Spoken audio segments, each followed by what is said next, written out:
नमस्कार दोस्तों।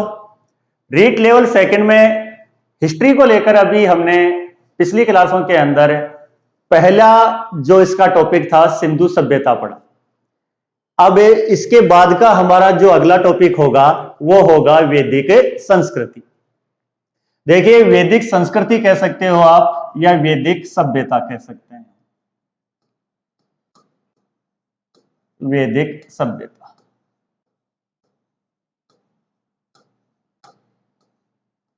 और इससे ठीक पूर्व हमने पहला टॉपिक पढ़ा सिंधु सभ्यता। देखिए, लगभग हम उसी प्रकार से चलेंगे जिस प्रकार से हमने सिंधु में पढ़ा था, सिंधु सभ्यता और वैदिक सभ्यता या वैदिक संस्कृति। लेकिन वैदिक सभ्यता शुरू करने से पूर्व हम छोटे छोटे जो इसके जो अंतर हैं उनके बारे में एक बार हम देख लेते हैं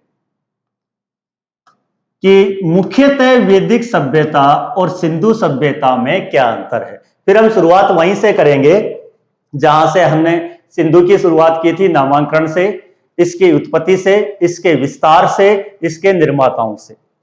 सबसे पहले आगे बढ़ने से पहले मैं कमेंट के ऊपर बात करना चाहूंगा कि एक स्टूडेंट ने कमेंट करके पूछा था कि सर, वैदिक संस्कृति की जानकारी हम पढ़कर वेदों से प्राप्त करते हैं, फिर आपने इसको आद्य ऐतिहासिक काल में किस प्रकार से रखा।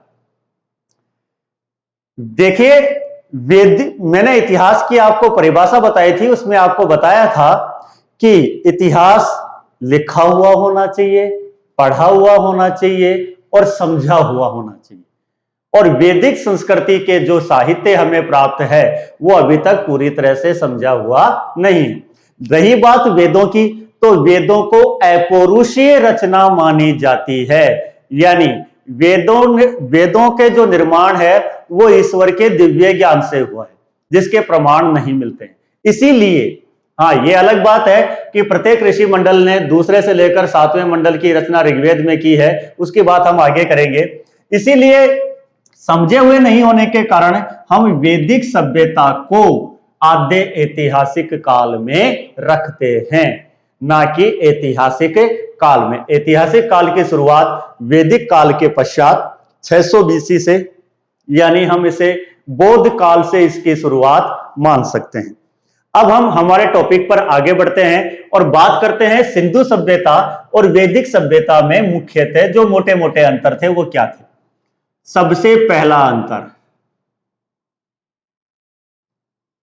सिंधु सभ्यता एक नगरीय सभ्यता थी। सिंधु सभ्यता एक नगरीय सभ्यता थी। दूसरी हम सिंधु में देखते हैं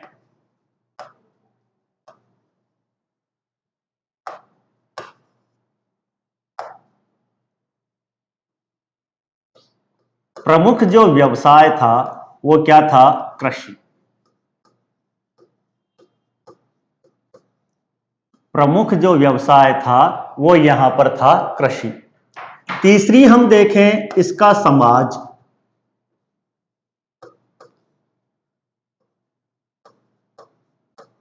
मात्र सत्तात्मक था।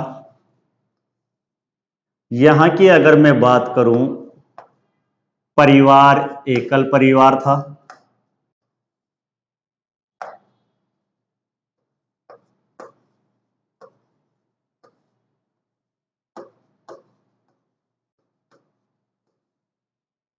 पांचवी अगर हम बात करें,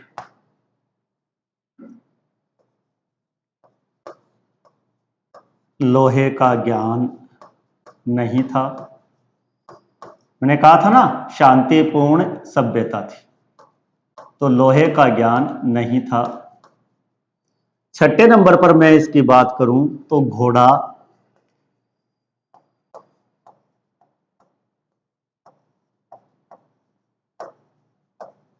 प्रचलन में नहीं। ये इसकी प्रमुख विशेषताएं हैं जो इसको अलग करेंगी वैदिक सभ्यता से या वैदिक संस्कृति से। घोड़े के बारे में अगर हम पहले भी चर्चा हो चुकी है, घोड़ा मौजूद था लेकिन वह प्रचलन में नहीं था। देखिए, अगर घोड़ा प्रचलन में नहीं था तो आप कैसे कह सकते हो कि घोड़ा प्रचलन में नहीं था? साक्ष्य तो हमें मिले हैं। वह साक्ष्य हमें राणा गुंडई से मिले हैं, सूत कोतदा से मिले हैं, लोथल से मिले हैं, मोहनजोदड़ो से मिले हैं। तो एक बात ध्यान में रखिए दोस्तों, हम बात यह कहेंगे कि क्योंकि घोड़े का अंकन या चित्रण मोहरों के ऊपर दिखाई नहीं दिया है, इस आधार पर हम कह सकते हैं कि घोड़ा प्रचलन में नहीं था। अब अगर हम बात करें इसका उलट, इस सभ्यता में क्या अंतर रहा? तो पहला अंतर यह रहा कि यह एक नगरीय सभ्यता थी, तो वैदिक एक ग्रामीण व्यवस्था थी या ग्रामीण सभ्यता थी। दूसरे की अगर मैं बात करूं तो यहां का प्रमुख जो व्यवसाय था वो कृषि था। तो यहां आपको जो प्रमुख व्यवसाय मिलेगा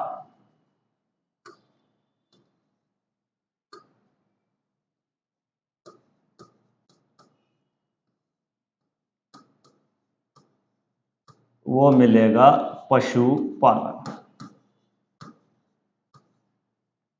तीसरे नंबर पर यहां का जो समाज था वो पितृसत्तात्मक था।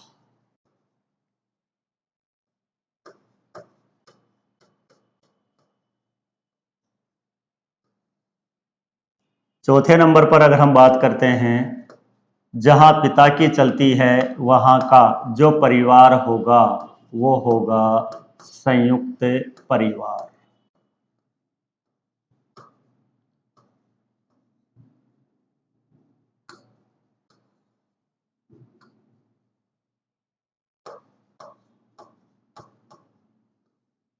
पांचवें नंबर पर हम बात करें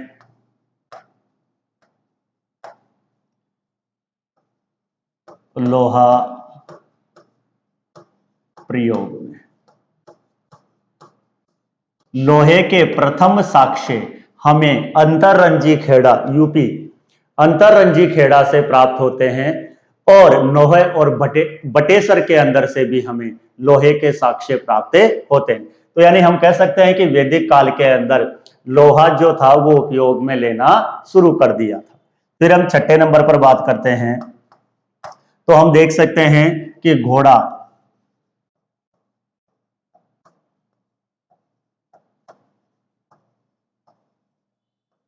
प्रचलन। हमें इस काल के अंदर विभिन्न प्रकार के युद्ध, 10 राज्य युद्ध के बारे में आपने सुना होगा।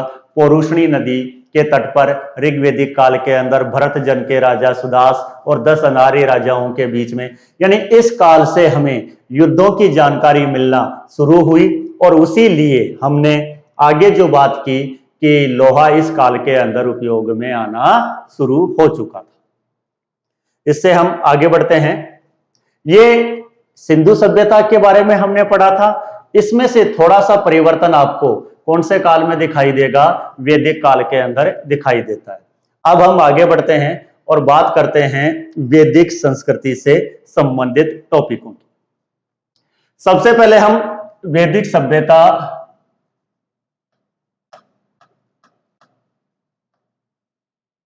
या वैदिक संस्कृति,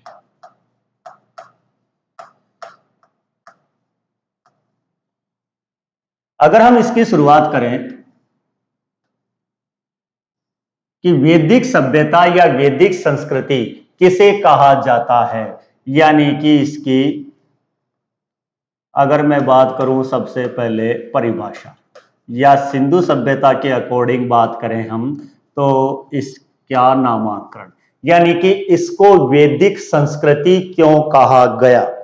जिस प्रकार से सिंधु को सिंधु क्यों कहता है, तो हम देखते हैं कि इस प्रारंभिक अधिकांश नगरों की जो खोज है वो सिंधु नदी के किनारे हुई थी। इसीलिए हमने बात की थी कि वह सभ्यता सिंधु सभ्यता। और यहां पर वैदिक क्यों, तो इसकी परिभाषा इस प्रकार से दी जा सकती है कि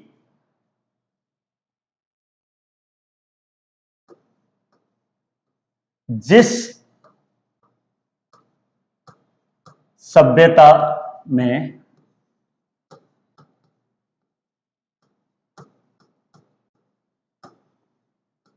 वैदिक साहित्य की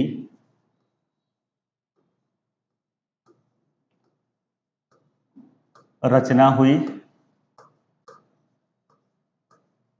अथवा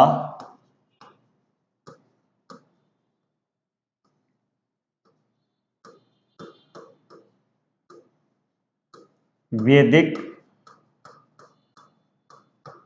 साहित्य के समय वैदिक साहित्य के समय जिस सभ्यता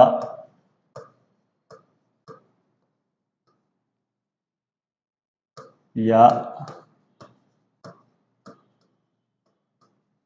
संस्कृति का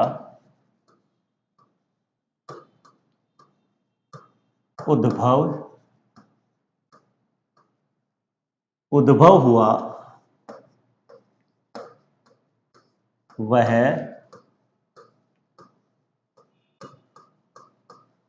वैदिक संस्कृति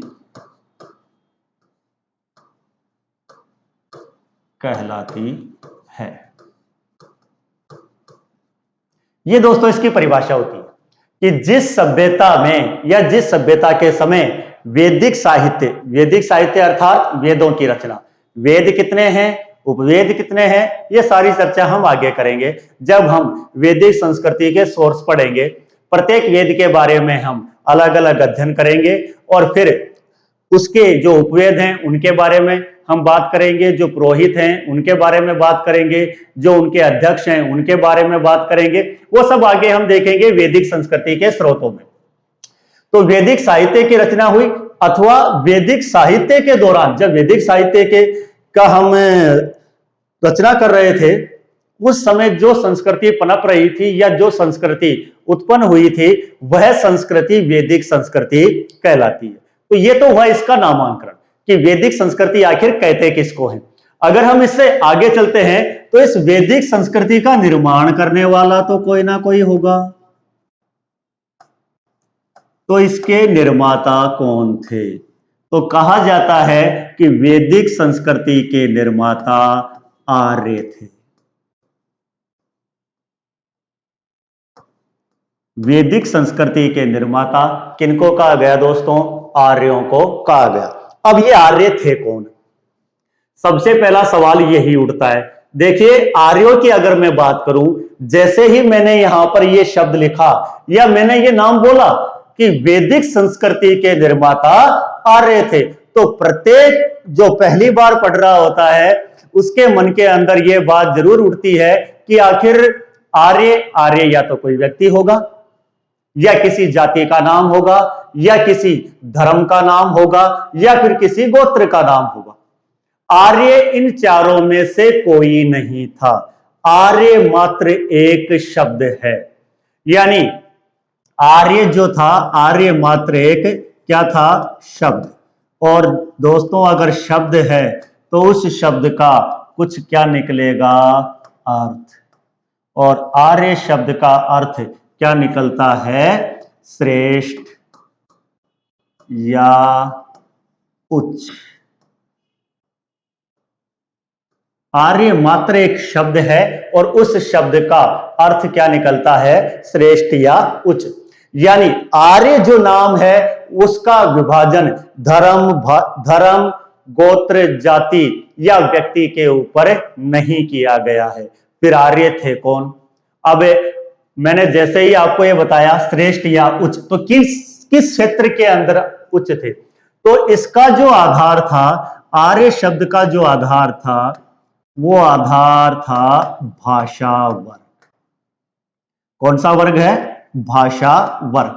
यानी इसको जो शब्द काम में लिया गया उसका जो आधार है, किस आधार पर इसको कहा गया आर्य? तो भाषा वर्ग के आधार पर इन्हें आर्य कहा गया।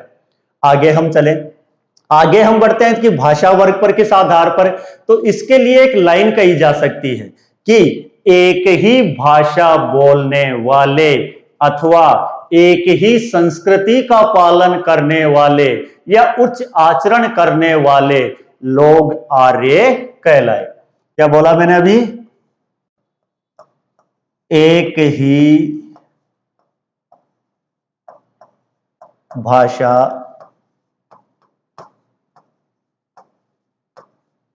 बोलने वाले लोग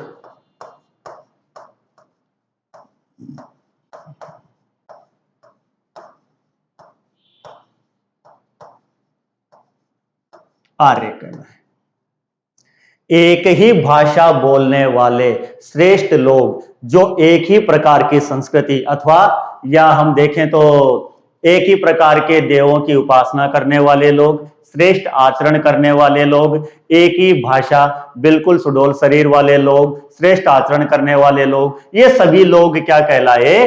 आर्य कहलाए। और जो लोग ऐसा नहीं करते थे उन लोगों को अनार्यों की संज्ञा दी गई है।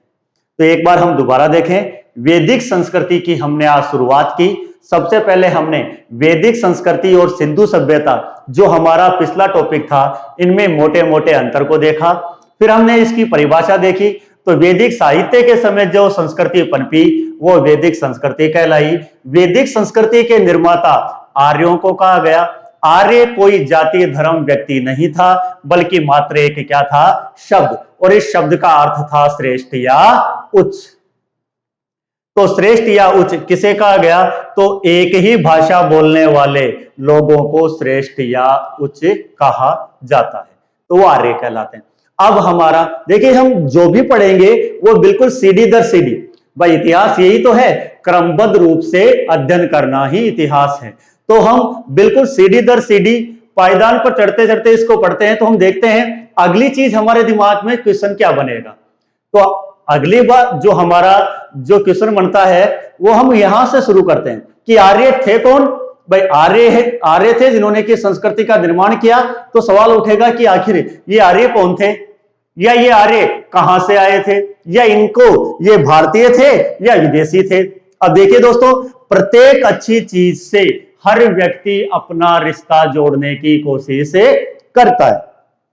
कोई भी अगर बड़े पद पर पहुंचता है तो हम उसके पीछे पीछे चलने लग जाते हैं और हम उससे अपना संबंध जोड़ते हैं। लेकिन अगर किसी ने कोई बुरा काम किया है तो हम चाहे वो हमारे कितना भी नजदीक का हो, हम उससे अलग होने की कोशिश करते हैं। अब आर्यों ने एक संस्कृति का निर्माण किया है तो कई व्यक्ति इनसे संपर्क जोड़ने की कोशिश की, और कुछ लोगों ने आर्यों को भारतीय और कुछ लोगों ने आर्यों को विदेशी बताया।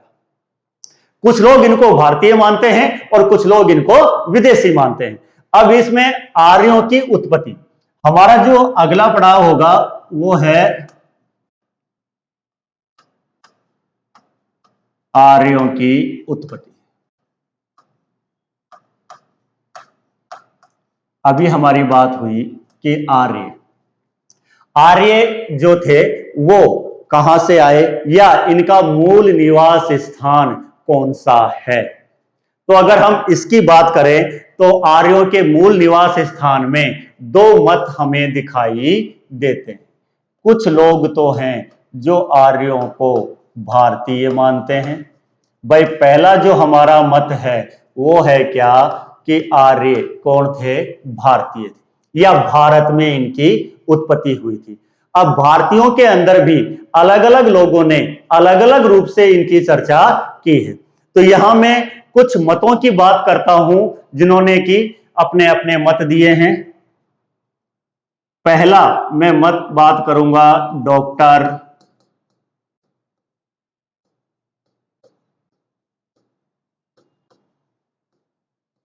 अविनाश चंद, और इनके साथ में एक व्यक्ति थे संपूर्णानंद। डॉक्टर अविनाश चंद और डॉक्टर संपूर्णानंद, इन दो व्यक्तियों ने आर्यों का जो मूल निवास स्थान था, मूल निवास स्थान, वो किस क्षेत्र को बनाया? सप्त सैंधव प्रदेश। अगर आपने पिछले वीडियो देखे हैं तो उनमें जैसे ही मैंने ये शब्द लिखा है तो आपके दिमाग के अंदर सप्त सैंधव प्रदेश की जानकारी आपके दिमाग के अंदर दोबारा से आई होगी। जैसे कि सप्त सैंधव प्रदेश कहा किसको गया था? हिमालय से निकलने वाली इन 7 नदियों को सप्त सैंधव की संज्ञा दी गई थी। 7 नदियों वाला क्षेत्र। और ये 7 नदियां कौन कौन सी थी? सबसे पहले सिंधु थी, रावी थी, चिनाब थी, व्यास थी, झेलम थी और सरस्वती थी। टोटल मिलाकर ये 7 नदियां, एक सतलज, टोटल मिलाकर 7 नदियां जो कि अपना जल पाकिस्तान की तरफ ले जाती हैं, उन नदियों के भाग को सप्त सैंधव प्रदेश कहा गया था। तो इन्होंने जो शुरुआती जो स्थल हैं, देखिए सिंधु सभ्यता भी लगभग इसी स्थल में शुरुआत में प्राप्त हुई और जो वैदिक संस्कृति है वो भी उसका शुरुआती स्थल यही माना जाता है। यानी दोनों एक ही स्थल पर हमें शुरुआत में प्राप्त होती हैं। इस आधार पर हम बात करते हैं कि इनका जो मूल निवास स्थान है वो कहां बताया है इन्होंने? सप्त सैंधव प्रदेश को।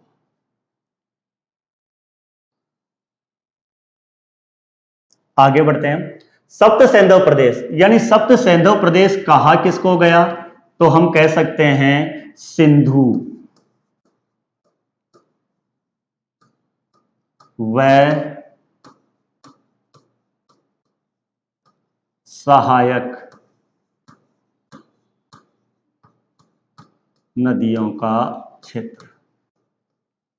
सिंधु और सहायक नदियों का जो क्षेत्र है उस क्षेत्र को हम सप्त सैंधव प्रदेश के नाम से जानते हैं। इस सप्त सैंधव प्रदेश को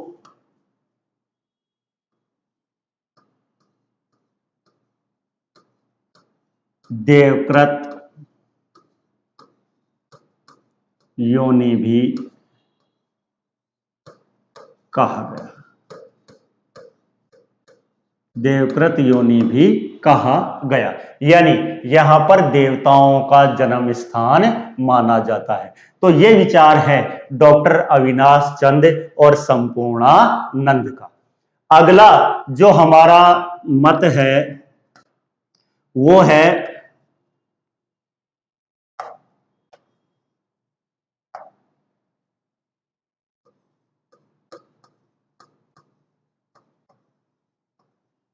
गंगनाथन झा। और गंगनाथन झा ने जो मूल स्थान है वो हमें बताया है बहिर्सी देश।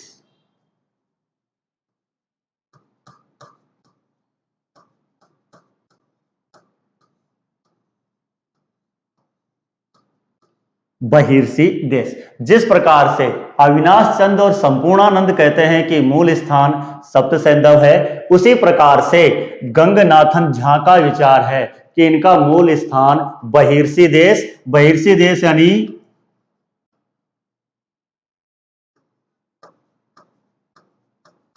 सिंधु से नीचे सरस्वती व सहायक नदियों का क्षेत्र।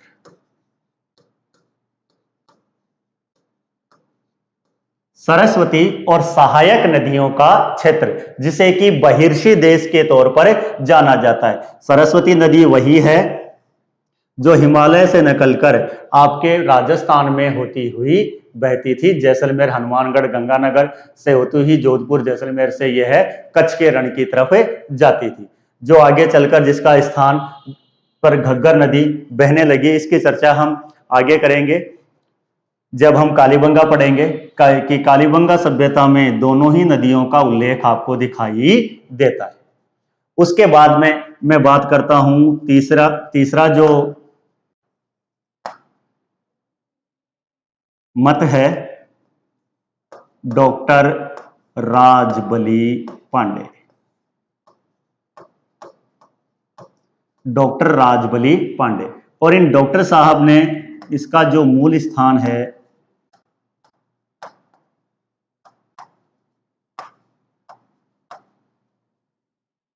वो बताया है मध्य देश।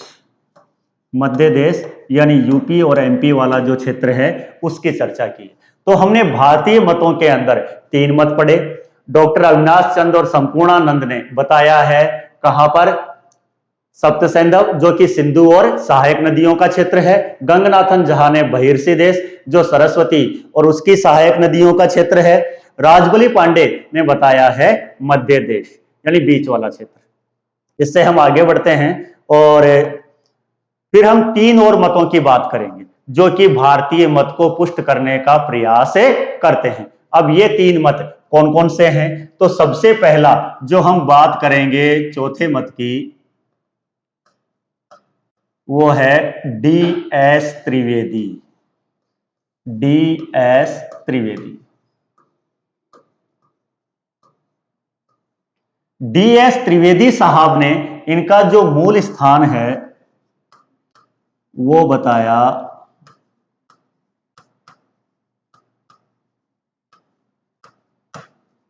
पाकिस्तान में। पाकिस्तान में एक स्थान है मुल्तान, शायद आप परिचित होंगे मुल्तान नाम से। तो पाकिस्तान में मुल्तान में देविका नदी का क्षेत्र, देविका नदी का क्षेत्र,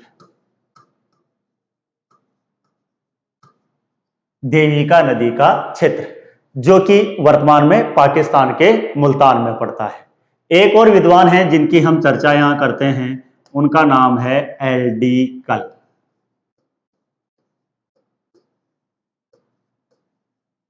और एल.डी. कल साहब ने इनका जो मूल स्थान है वो बताया हिमालय क्षेत्र, जहां से कि नदियों का उद्गम होता है। उसी क्षेत्र को इन्होंने इसका मूल निवास स्थान बताया। सबसे आखिर में हम बात करते हैं भगवान सिंह वाकणकर।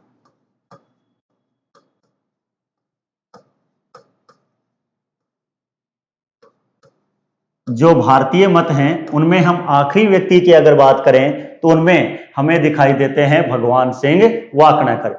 इनका मत क्या है? ये मानते हैं आर्य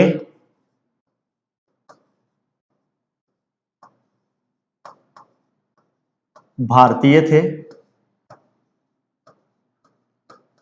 और आर्यों ने ही सिंधु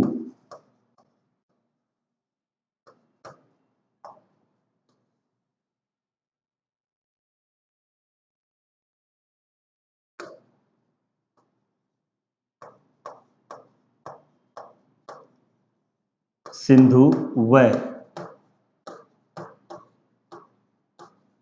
वैदिक का निर्माण किया। ये कुछ भारतीय मत कि आर्य भारतीय थे और इन्होंने ही सिंधु और वैदिक यानी सिंधु और वैदिक दोनों के निर्माताओं को इन्होंने आर्य माना।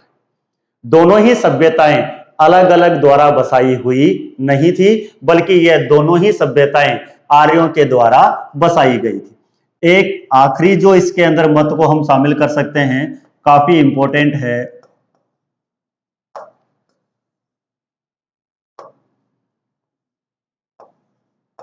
दयानंद सरस्वती। और दयानंद सरस्वती ने आर्यों का मूल निवास स्थान तिब्बत को बताया।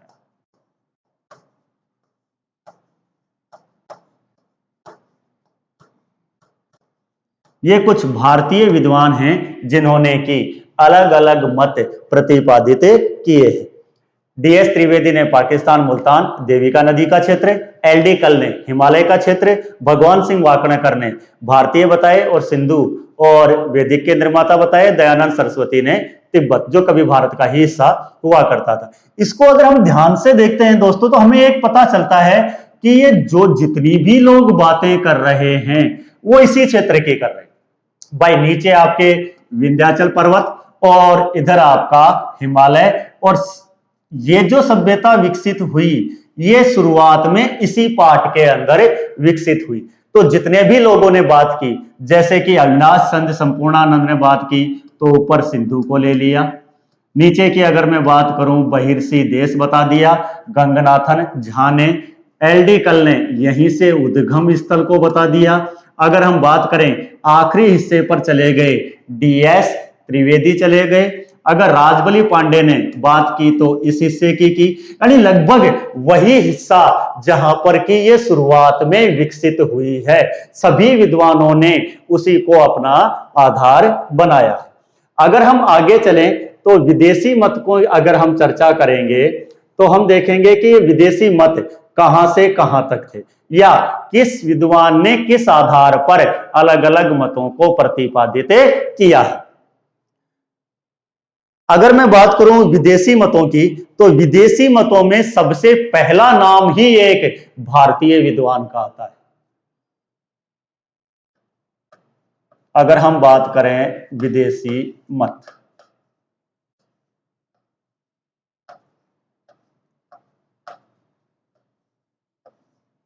अगर हम बात करें विदेशी मतों की, तो इनमें जो सबसे पहला जो मत होगा वो एक भारतीय ने दिया है। और भारतीय ने क्या कहा है? भारतीय ने कहा है, उस भारतीय का नाम पहले हम देखते हैं, तो उस व्यक्ति का नाम है बाल गंगाधर तिलक।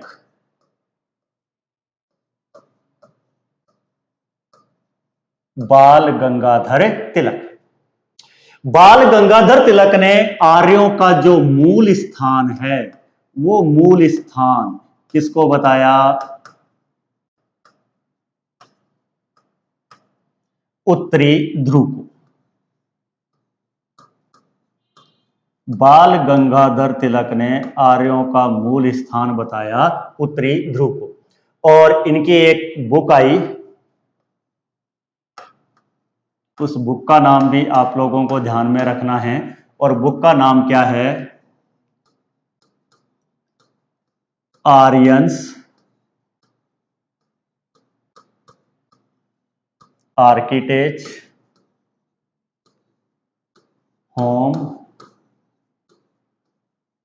Of the Vedas.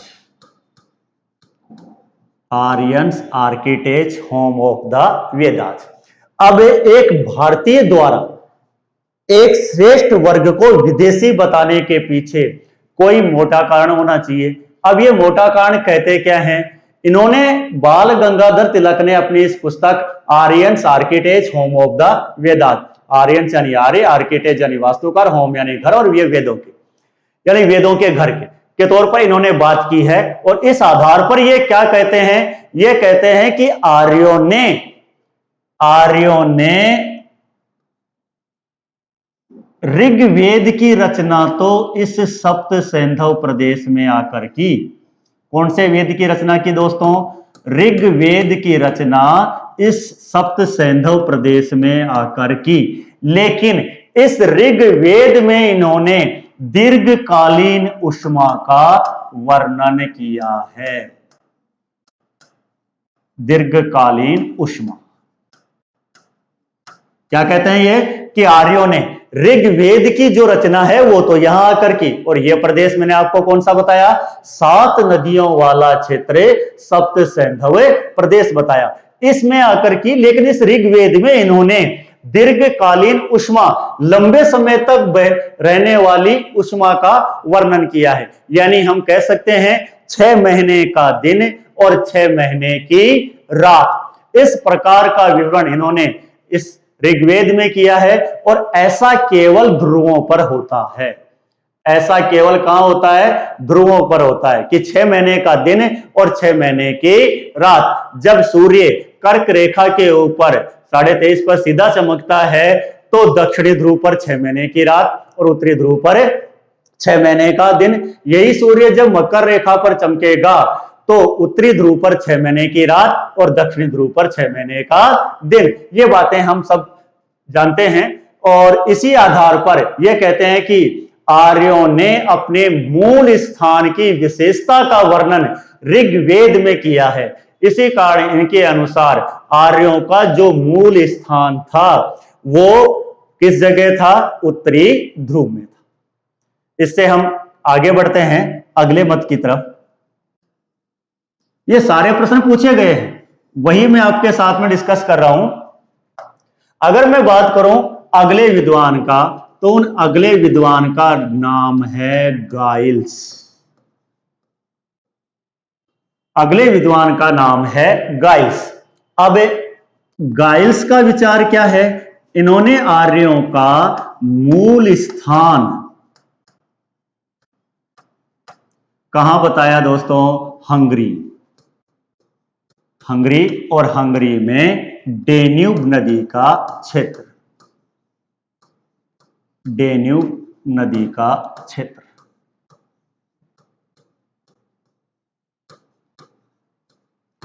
अब इन्होंने आधार क्या लिया? गाइल्स ने जो आधार लिया कि हंगरी में डेन्यूब नदी का क्षेत्र आर्यों का मूल निवास स्थान। क्यों बताया? इन्होंने आधार लिया बसावट को। इन्होंने कहा कि आर्य भी उसी प्रकार से नदियों के किनारे बसे जिस प्रकार से डेन्यूब वासी बसे हुए थे। आर्यों ने भी पशुपालन को अपना प्रमुख आधार बनाया, शुरुआत में व्यवसाय बनाया, जैसा कि डेन्यूब वासियों ने कहा। तो बसावट के आधार को लेकर इन्होंने अपना मत प्रतिपादित किया। लेकिन भारत में पशुपालन के साक्ष्य बहुत पुराने हैं, इस आधार पर हम इनके मत को उचित नहीं ठहरा सकते। तीसरे अगर मैं बात करूं तो विद्वान होंगे नेहरिंग। नेहरिंग, इन्होंने जो मूल स्थान है वो किसको बताया?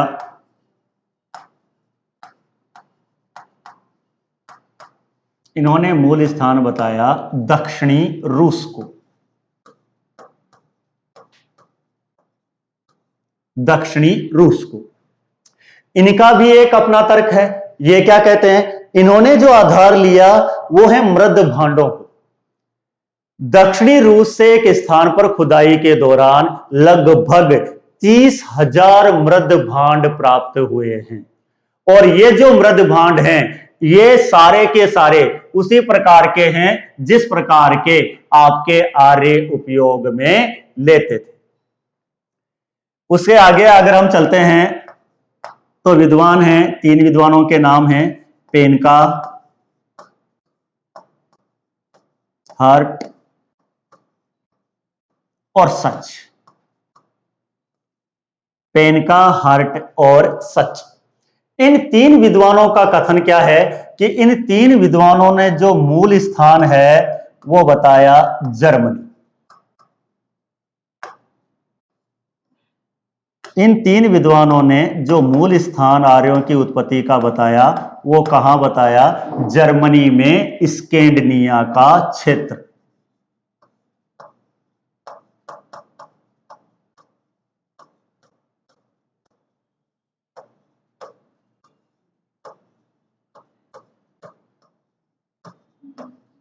जर्मनी में स्कैंडिनेविया का क्षेत्र।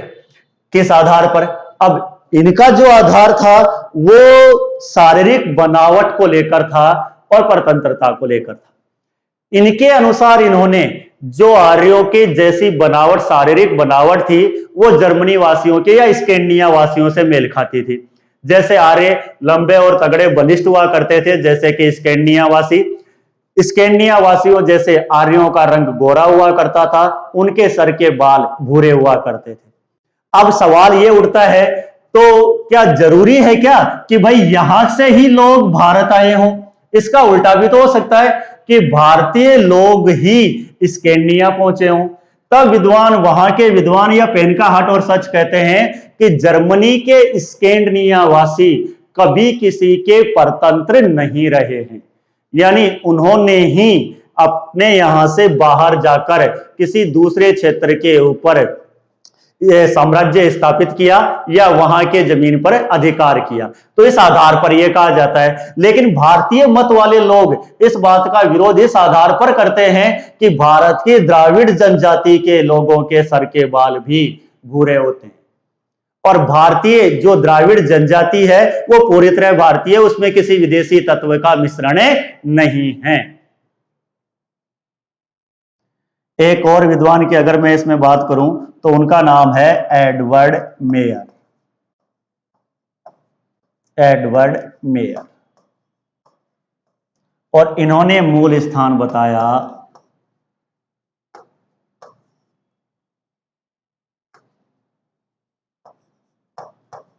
पामीर का पठार।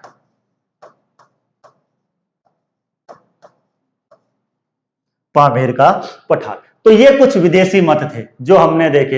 एक और भी है जेजी रोड, जिन्होंने कि बैक्टीरिया को बताया, सामान्य है, ज्यादा उपयोगी नहीं है। अब इनके अंदर से हमारे लिए जो सर्वाधिक उपयोगी हैं वो हैं बाल गंगाधर तिलक, दयानंद सरस्वती, और एक जो आपका पहला मत था डॉक्टर अविनाश चंद और संपूर्णानंद। आपको 3-4 याद रखने हैं, सारे याद रखने की जरूरत नहीं है। बाल गंगाधर तिलक, दयानंद सरस्वती, गंगनाथन झा और अविनाश चंद। इन 12-13 मतों के अंदर से आप अगर ये मत सारे 4 मत याद रख लेते हैं तो अपना काम हो जाता है। लेकिन अगर हम आगे की बात अगर करें तो अभी तक हमने इतने मत पढ़े, 6-7 भारतीय पढ़े, 5-6 ये पढ़ लिए, लेकिन फिर भी अभी तक हम इस निष्कर्ष पर नहीं पहुंच पाए हैं कि आखिर सबसे ऑथेंटिक मत कौन सा है, या इसका निष्कर्ष हमें किसके मत के अंदर प्राप्त होता है। तो निष्कर्ष की तरफ बढ़ने से पहले हम बात करेंगे कि उस विद्वान की जिसने कि कई क्षेत्रों के अंदर अपना योगदान दिया है, और उस विद्वान का नाम है मैक्स मूलर। यानी अगर हम इसके निष्कर्ष की बात करें,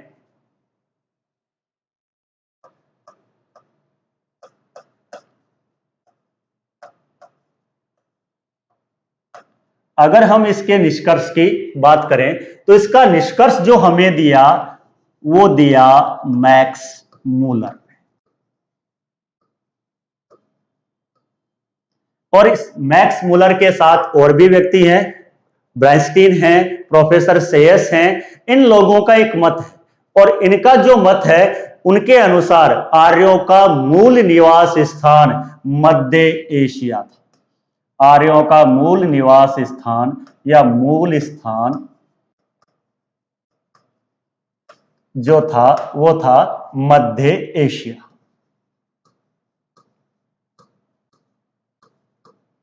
मध्य एशिया, और मध्य एशिया से हमें बोगज कोई शिलालेख मिला। बोगज कोई शिलालेख कह सकते हो आप इसको, बोगज कोई शिलालेख, या इसे आप कसाइट अभिलेख कह सकते हो।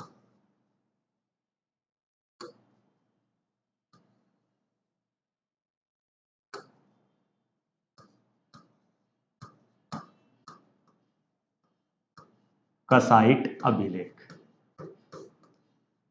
एक शिला के ऊपर एक लेख है। अभिलेख उसी को कहा जाता है जो कि किसी ठोस के ऊपर लिखा गया हो। इसके कई प्रकार हो सकते हैं, जैसे कि शिलालेखों के तौर पर मिल सकता है, स्तंभ लेखों के तौर के ऊपर मिल सकता है, गुहाओं के तौर पर मिल सकता है, और ये ताम्रपत्रों के तौर पर भी मिल सकता है। तो एक बोगज कोई नामक स्थान से एक शिलालेख मिला, जिसे कि बोगज कोई शिलालेख या कसाइट अभिलेख के नाम से जानते हैं। ये पहला अभिलेखिक साक्ष्य है जो हमें जानकारी देगा वैदिक संस्कृति के संबंध में। बोगिस कोई शिलालेख जो है इसका समय जो है वो इसका लगभग 1400 बीसी।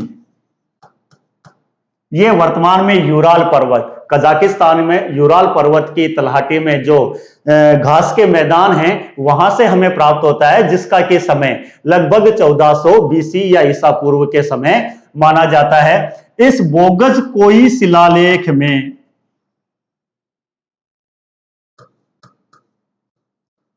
चार देवताओं का वर्णन है।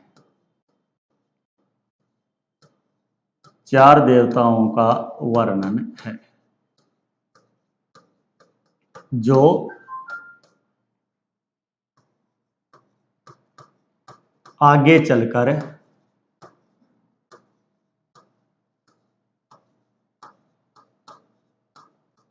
आर्यों के देवता बने। और बहुत बार छोटी से छोटी और बड़ी से बड़ी परीक्षाओं में इन 4 देवताओं के बारे में क्वेश्चन किया जाता है।